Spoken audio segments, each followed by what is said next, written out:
제목은 이재명의 민주당을 떠나면, 김대중 대통령과의 운명적 만남을 계기로 저는 1995년 9월 5일 민주당과 동지적 만남을 시작했습니다. 그 후 김대중, 노무현, 문재인 정부에 이르는 민주개혁정부의 출범 과정에서 저는 청와대 행정관으로 17대 국회의원으로 그리고 재선 고양시장으로 그 누구보다도 헌신했고 모든 역량을 쏟아부었습니다. 이 과정에서 민주당의 대선 예비후보 경선에 참여하는 영광도 가질 수 있었습니다.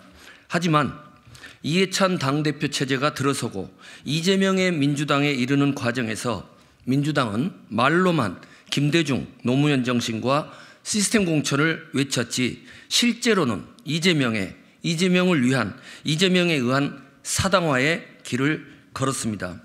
이 과정에서 저는 아마도 대한민국 역사상 유례가 없을 텐데 3차례나 너무도 불공정한 공천학살을 경험하였습니다. 그 방식은 대단히 불법적이고 폭력적이었으며 매우 잔인했습니다. 특히 민주당에서 이루어진 3번의 공천학살에 나타난 놀라운 공통점은 그 어떤 구체적 근거나 이유도 없이 그냥 공천 배제였습니다. 많은 언론과 시민들은 특정 정치인에 대한 충성심 부족과 특정 계파 줄서기 거부, 그리고 이재명 대표의 사법 리스크에 대한 비판적 입장을 가장 큰 이유로 들고 있습니다. 친명 지도부에 의한 반명에 대한 공천 학살로 보는 근거입니다. 도대체 민주정당에서 어떻게 하면 이런 불법적인 공작 심사가 일어날 수 있단 말입니까? 10년 전에 가장 모범적으로 이루어진 고양시의 당정협의 내용을 당정협의 일절 불응이라는 터무니없는 제목으로 공천학살을 2024년 총선에서도 자행한 것입니다. 그것도 공직후보 출마를 위한 자격심사에서 아예 싹을 잘라버리겠다는 것입니다. 아무런 근거가 없는 허위사실을 토대로 이미 언론에 배포한 증빙 자료를 보면 잘 알 수 있듯이 민선 6기 고양시장 4년 동안 지역의 국회의원 및 시도의원과 추진한 당정협의 실태는 굵직굵직한 정책 현안만 400여 건에 이르고 예산으로 따지면 수천억이 넘는 예산 정책 협의를 했음이 분명히 드러납니다.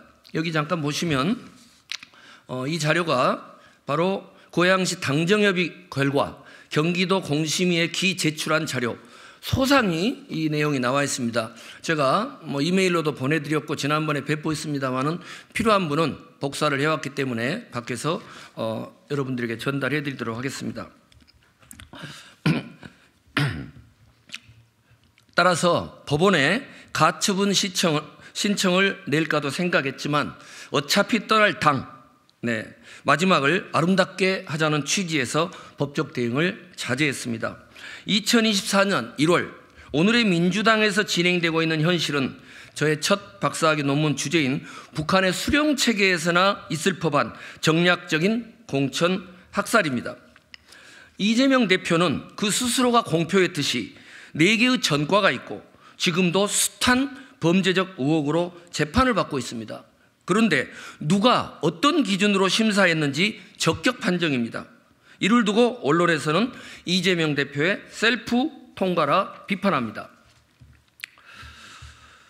지난 경기도지사 후보 시절에는 당시 정성호 공직후보 자격심사위원장은 이재명 당대표가 100점을 맞았다고 말한 적이 있습니다. 저는 적어도 이재명 예비후보보다 공직후보 자격에서 월등하다고 자부합니다. 그 어떤 전과도 없고 당장 범죄적 혐의로 수사받고 있는 사건도 전무하고 재선 고양시장 8년 동안 성남시 못지않은 성과를 냈다고 자부합니다.